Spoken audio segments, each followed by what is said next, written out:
এই যে বিশাল একটা ক্যাপিটাল ডেফিসিট হয়ে গেছে আপনারা সবাই জানেন, আপনারা যারা অডিটর অ্যাকাউন্টেন্ট আমার চেয়ে আপনারা অনেক বেশি জানেন।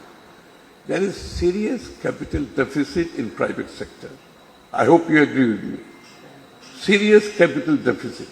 অনেকে বলছে না, কিন্তু আমি জানি অনেক successful company is going through serious capital deficit.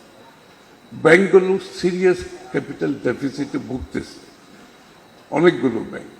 এগুলোর কারণ এনপিএল থেকে শুরু করে মানি লন্ডারিং থেকে শুরু করে মিসরিপ্রেজেন্টেশনের মাধ্যমে টাকা বের করে, এবং বোর্ডের member in collision with the management তারাই টাকা নিয়ে গেছে।